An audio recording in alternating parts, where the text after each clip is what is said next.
the sound of my call. Hear, O Lord, and have mercy.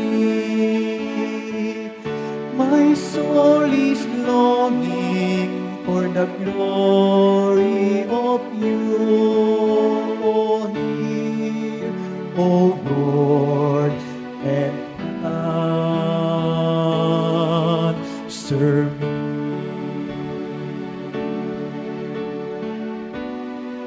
Every night before I sleep, I pray my soul today, or else I pray that loneliness is gone when I awake. Hear, O Lord, the sound of my call. Hear, O Lord, and have mercy. My soul is longing for the glory of you. Oh, hear, O Lord, and answer me.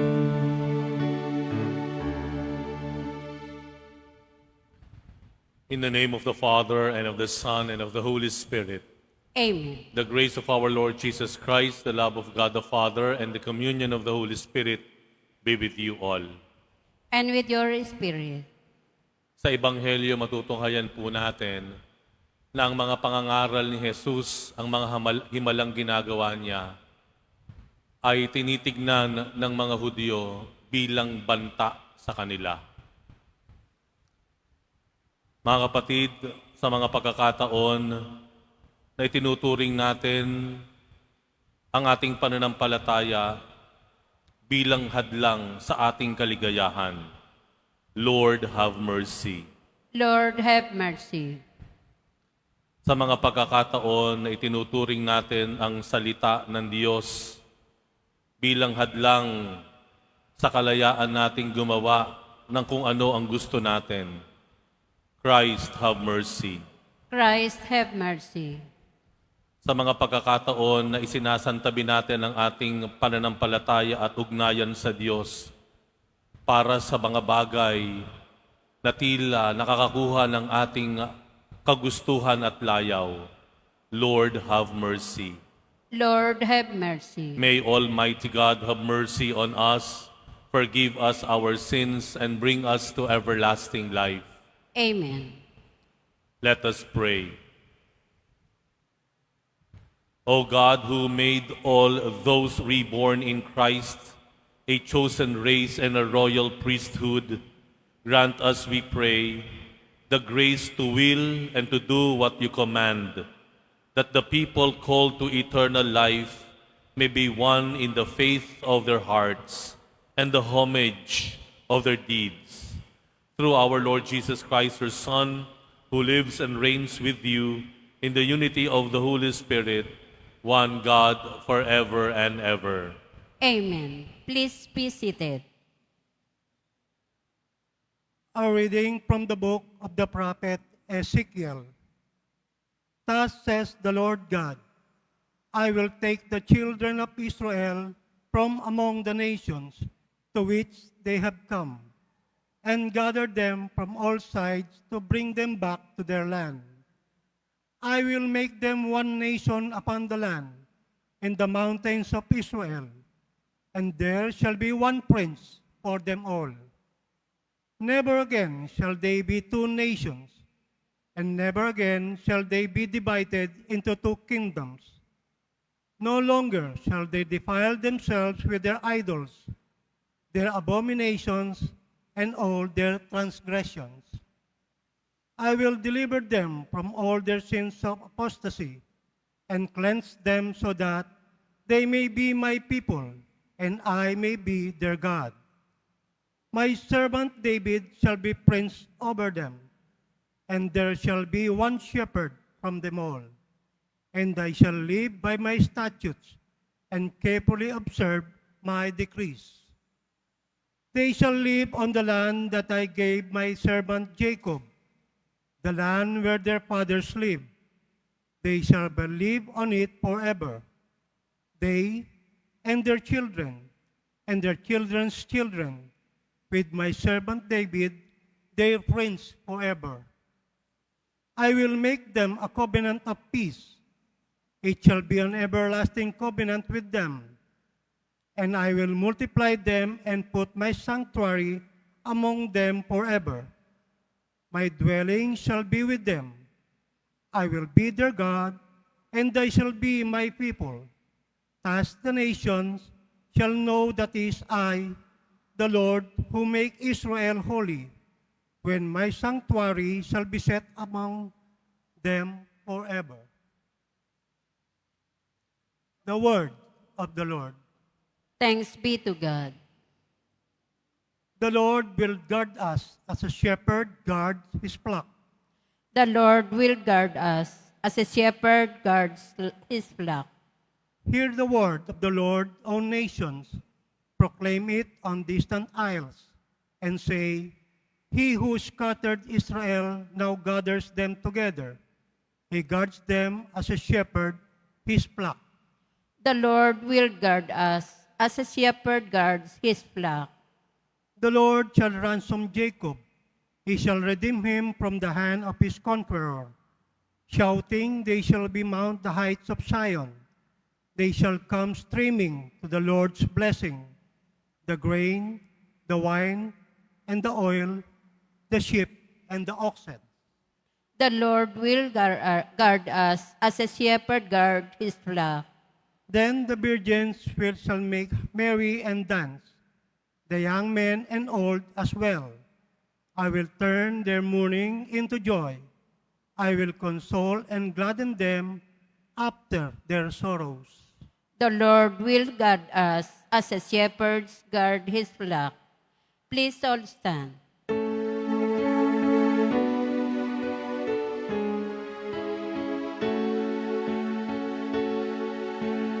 Glory to you, O Word of God, Lord Jesus Christ,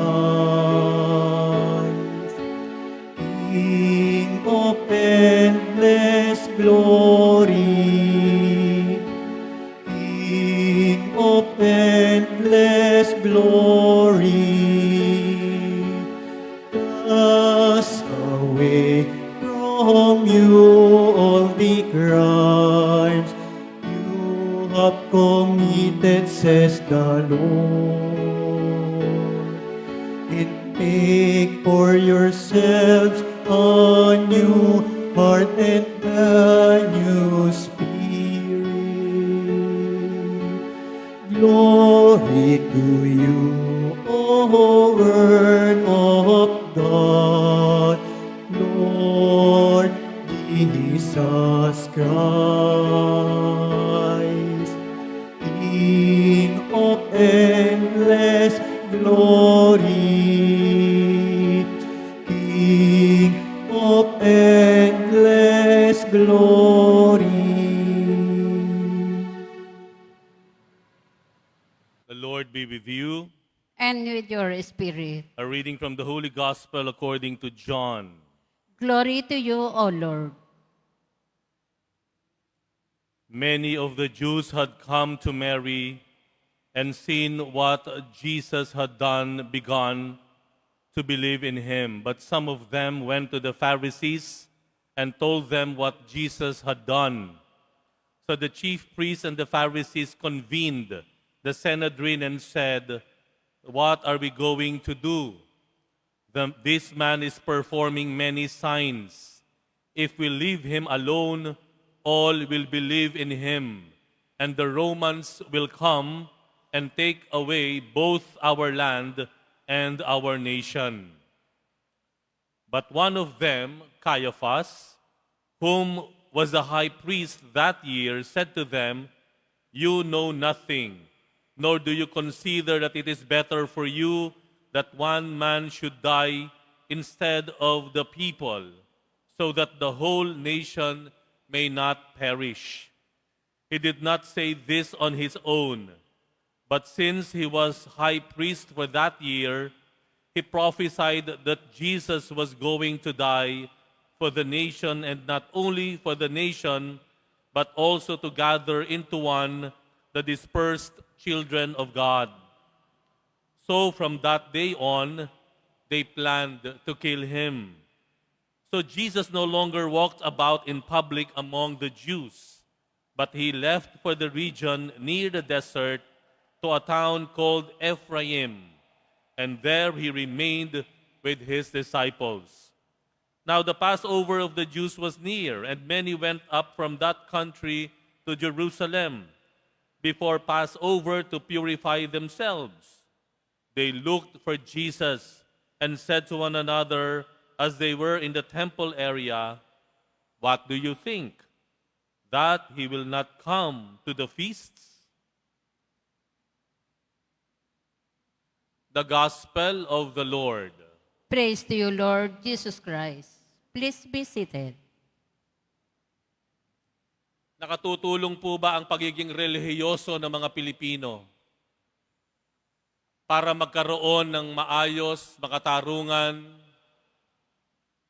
at maunlad na pamumuhay ang mga Pilipino? Nakatutulong po ba ang ating pagiging relihiyoso bilang isang bayan para tayo ay magtamo ng maayos, maunlad na pamayanan o buhay? Oo o hindi?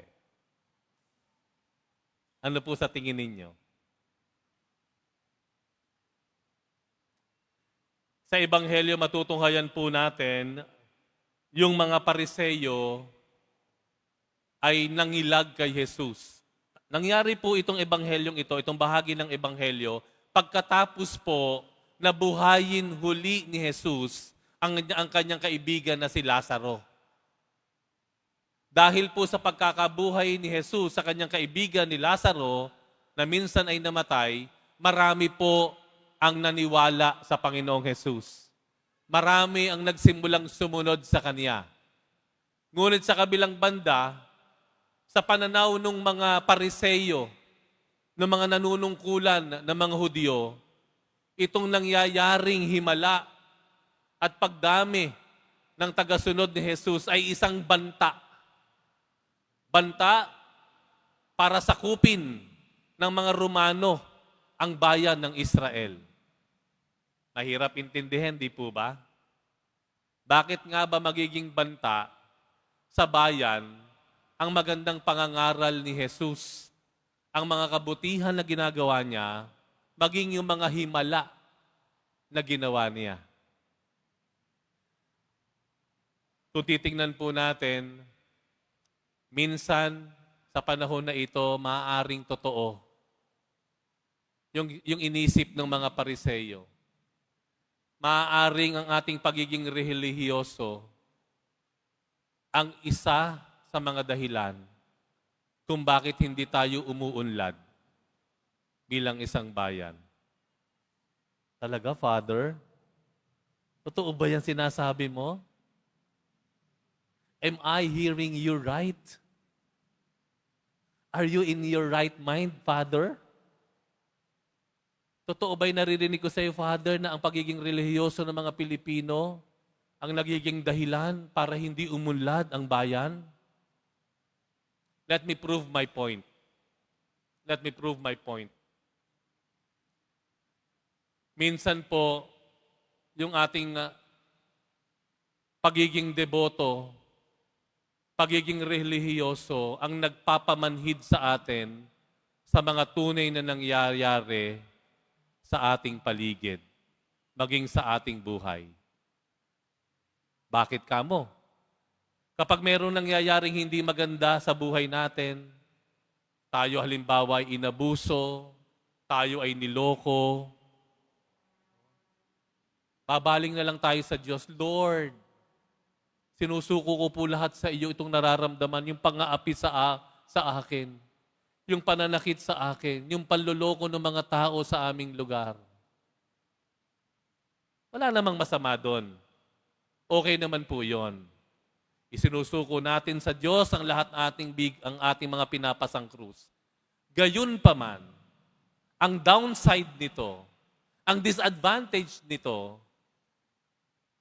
hindi na natin nabibigyan ng tama at akmang hakbang para itigil ang mga nangyayaring panloloko o pang-aabuso. Kasi definitely the Lord will give you rests.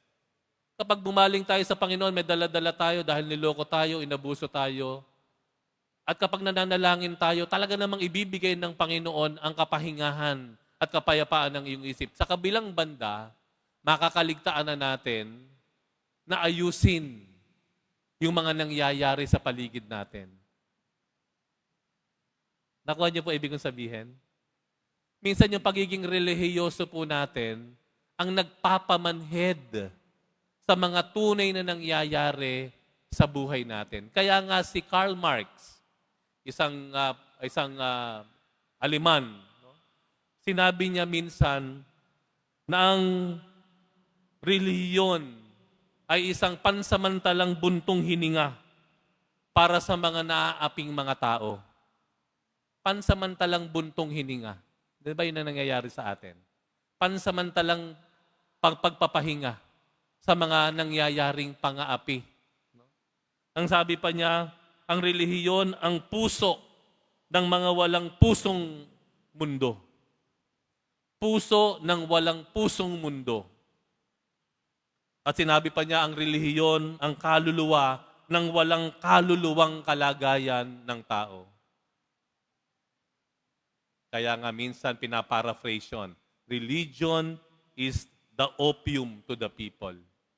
Pansamantalang droga para hindi natin maramdaman yung nangyayaring totoo at realidad sa buhay natin. Ang relihiyon nagiging dahilan minsan ng hindi natin pag-unlad, ng pagpapalaganap ng kawalan ng katarungan sa ating lipunan. Pero ano dapat nating gawin? Ang tanong, ano ang dapat nating gawin? Bumaling tayo sa Panginoong Jesus.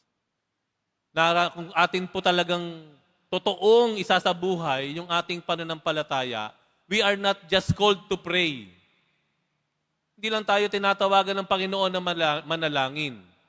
Tinatawagan tayo ng Panginoon na yung katabi natin na naaapi at nahihirapan, tulungan natin. Hindi po pwedeng nakapikit na lang mang tayo at nakaluhod na hindi natin nakikita na mayroong nahihirapan tayo at dumadaing na kababayan.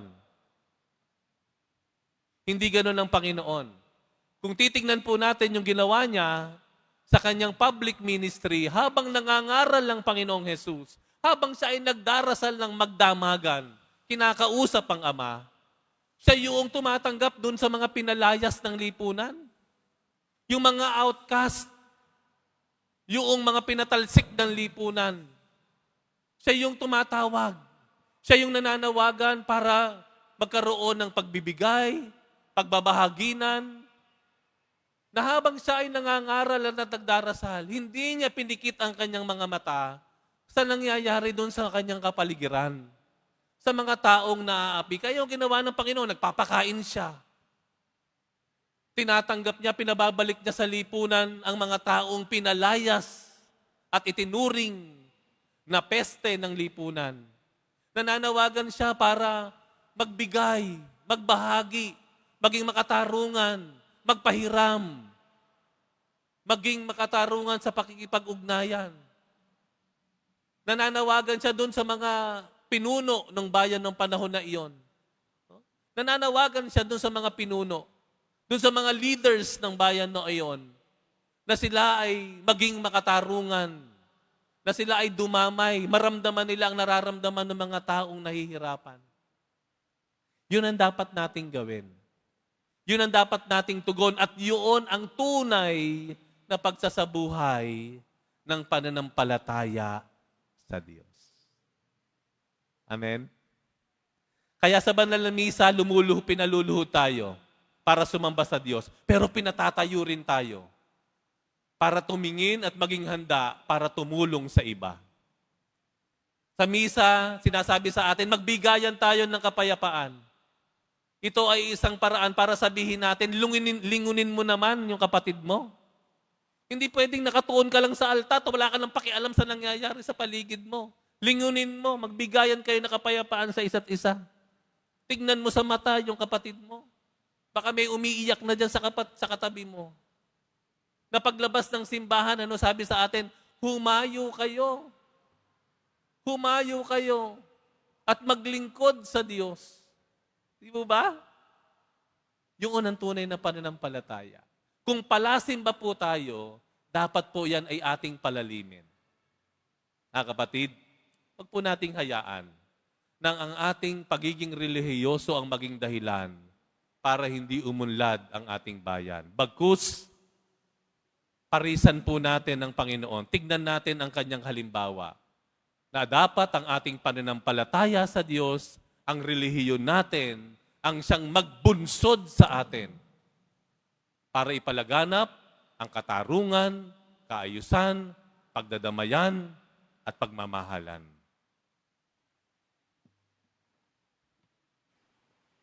Please all stand.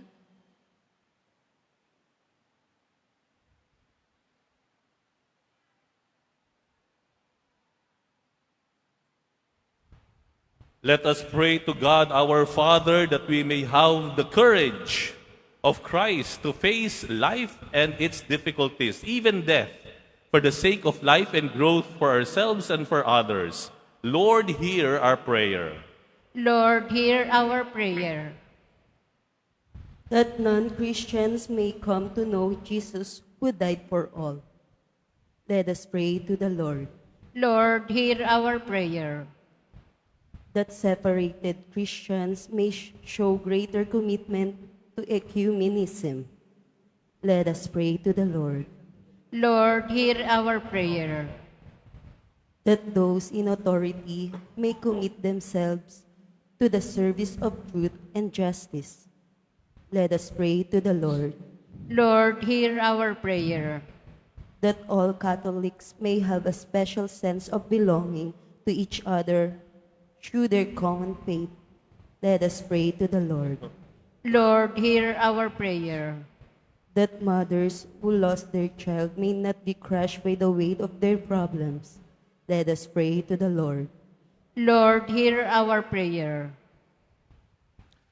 God our Father, who by drawing the faithful together has made them one body of Christ, send your Holy Spirit to draw your people into closer bond with each other. We ask this through Christ our Lord. Amen. Please be seated.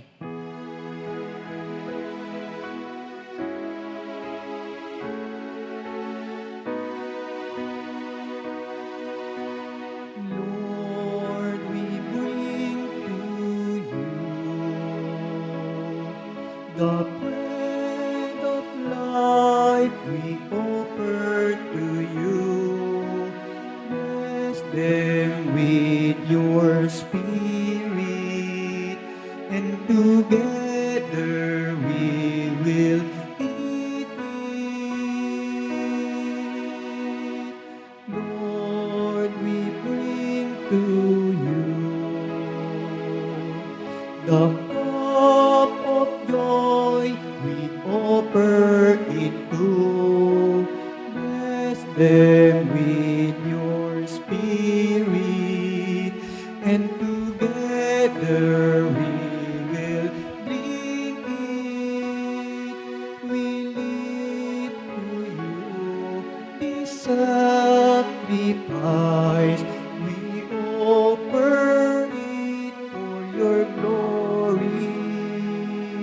Transformed into your body and blood, the source of our salvation. a symbol of your love. Please all stand. Pray, brothers and sisters, that my sacrifice and yours may be acceptable to God, the Almighty Father. May the Lord accept the sacrifice at your hands for the praise and glory of his name and for our good and the good of all his holy church. May the gifts we offer from our fasting be acceptable to you, O Lord, we pray, and as an expiation for our sins, may they make us worthy of your grace and lead us to what you promise for eternity. Through Christ our Lord. Amen. The Lord be with you. And with your spirit, Lift up your hearts. we lift them up to the Lord. Let us give thanks to the Lord our God. It is right and just. It is truly right and just our duty and our salvation, always and everywhere to give you thanks.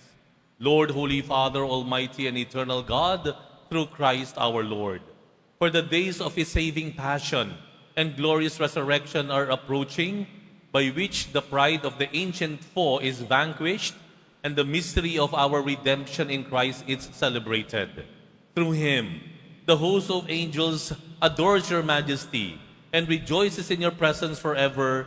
May our voices, we pray, join with theirs in one chorus of exultant praise as we acclaim. Holy, holy Lord God of hosts, heaven and earth are full of your glory. Hosanna in the highest. Blessed is you who comes in the name of the Lord. Hosanna in the highest. Please all kneel. You are indeed holy, O Lord, the fount of all holiness. Make holy, therefore, these gifts, we pray, by sending down your Spirit upon them like the dewfall, so that they may become for us the body and blood of our Lord Jesus Christ. At the time he was betrayed and entered willingly into his passion, he took bread and giving thanks, broke it, and gave it to his disciples, saying, Take this, all of you, and eat of it, for this is my body which will be given up for you.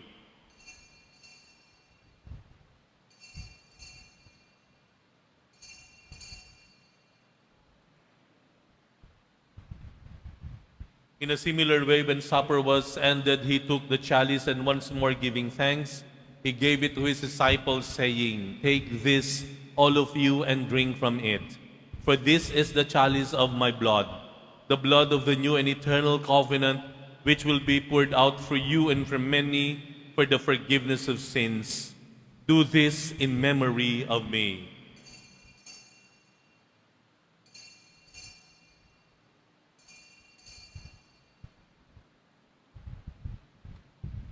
Please all stand. The mystery of faith. We proclaim your death, O Lord, and profess your resurrection until you come again. Therefore, as we celebrate the memorial of his death and resurrection, we offer you, Lord, the bread of life and the chalice of salvation, giving thanks that you have held us worthy to be in your presence and minister to you. Humbly we pray that partaking of the body and blood of Christ, we may be gathered into one by the Holy Spirit. Remember, Lord, your church spread throughout the world, and bring her to the fullness of charity, together with Francis, our Pope, and Jose, our Archbishop, and all the clergy. Remember also our brothers and sisters who have fallen asleep in the hope of the resurrection, and all who have died in your mercy. Welcome them into the light of her face. Have mercy on us all, we pray, that with the Blessed Virgin Mary, Mother of God, with Blessed Joseph, her spouse, with the blessed apostles, and all the saints who have pleased you throughout the ages, we may merit to be co-heirs to eternal life, and may praise and glorify you through your Son, Jesus Christ. Through him, and with him, and in him, O God, Almighty Father, in the unity of the Holy Spirit, all glory and honor is yours forever and ever. Amen. Let us pray that we may not just be obedient sons and daughters of God, that we may also be respectful and compassionate brothers and sisters to one another. Our Father, who art in heaven, hallowed be thy name. Thy kingdom come, thy will be done on earth as it is in heaven. Give us this day our daily bread, and forgive us our trespasses, as we forgive those who trespass against us. And lead us not into temptation, but deliver us from evil.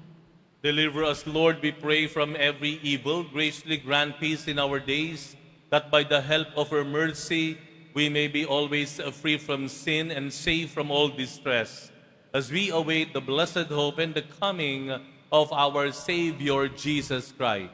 For the kingdom, the power, and the glory are yours now and forever. Lord Jesus Christ, who said to your apostles, "Peace I leave you, my peace I give you," look not on our sins, but on the faith of our church, and graciously grant her peace and unity in accordance with your will, who live and reign forever and ever.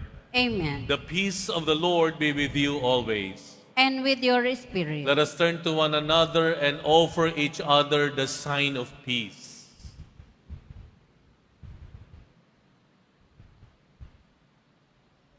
Lamb of God, you take away the sins of the world.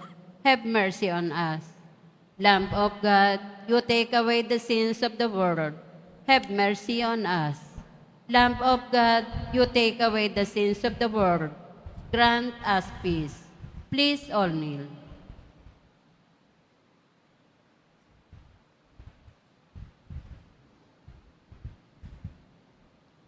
Behold the Lamb of God, behold him who takes away the sins of the world. Blessed are those called to the supper of the Lamb. Lord, I am not worthy that you should enter under my roof, but only say the word, and my soul shall be healed.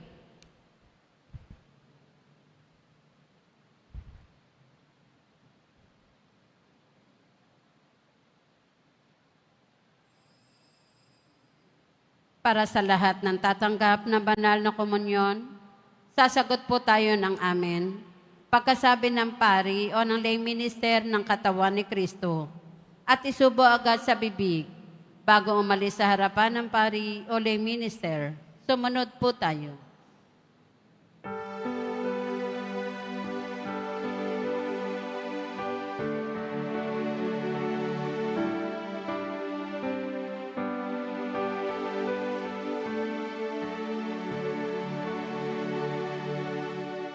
We hold the death of the Lord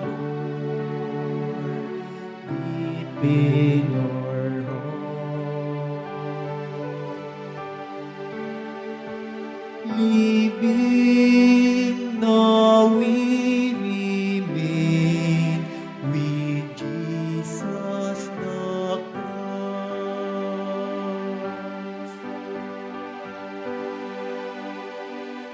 Once we were people of prey, lost in the night.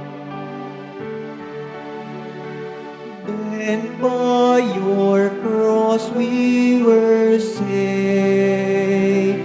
Death became living, life from your giving. We hold the death of the Lord deep in our heart. Living now we remain with Jesus the Christ.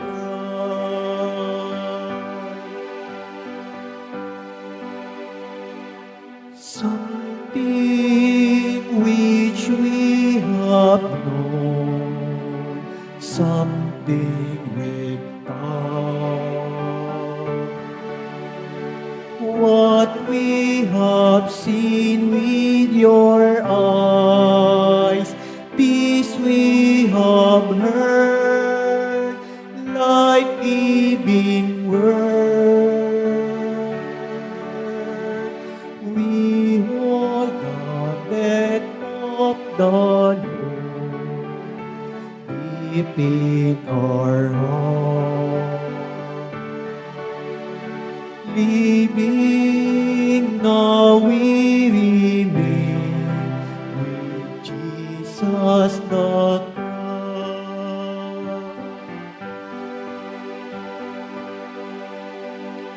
He chose to give up himself, became our bread,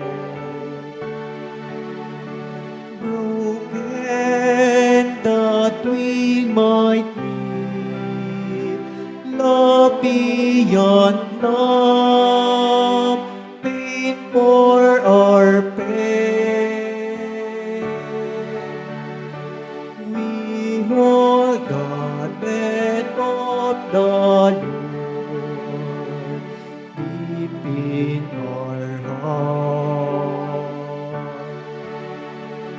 Living now we remain with Jesus the crown.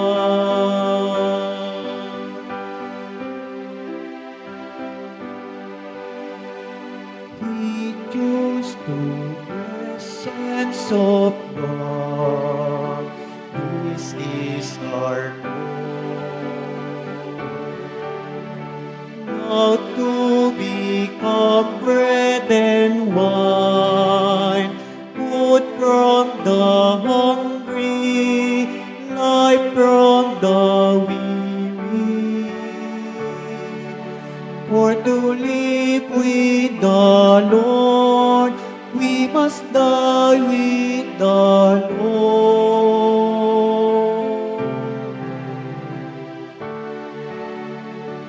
We hold the death of the Lord deep in our hearts. Living now we remain with Jesus the crown.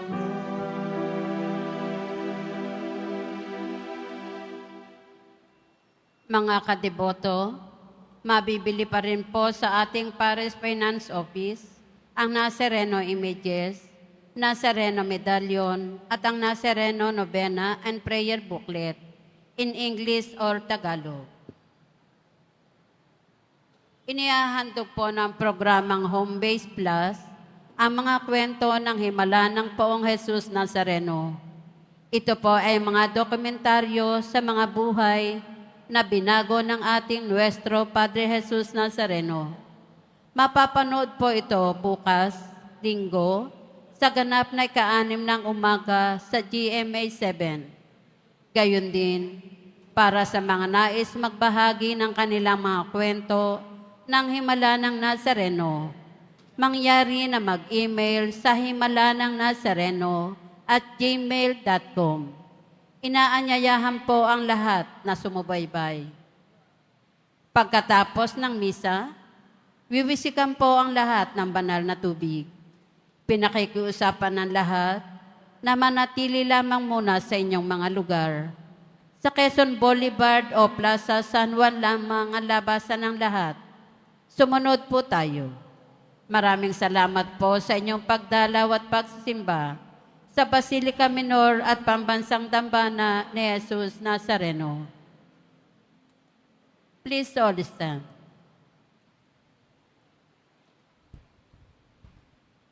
Let us pray.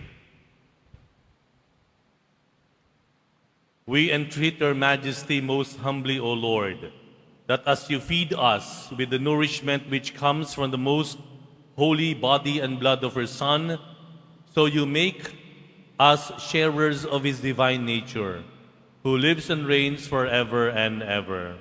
Amen. The Lord be with you. And with your spirit. Have mercy, Lord, on your church as she brings you her supplications, and be attentive to those who incline their hearts before you. Do not allow, we pray, those you have redeemed by the death of your only begotten Son to be harmed by their sins or weighed down by their trials. Jesus Nazareno, through the cross you showed the world the enduring love of God to the world.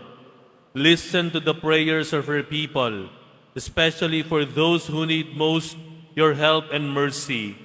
May we receive your answer with gratitude. Bless all these religious articles, that we may fervently pray and trust in you.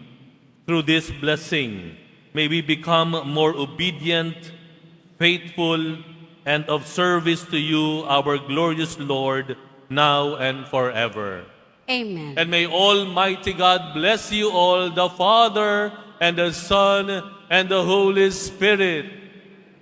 Amen. We have received God's love in the Eucharist. Go now and share this love to others. Thanks be to God.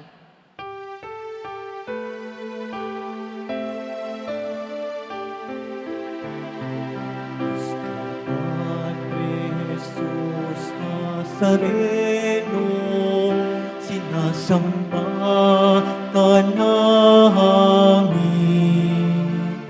pinipinto ka namin, aral mo ang aming buhay at kaligtasan. Cristo Padre Jesus Nazareno, iligtas mo kami sa kasalanan. Ang krus mong kinamatayan ay sagisag ng aming kaligtasan. Nuestro Padre Jesus Nazareno, dinarangal ka namin.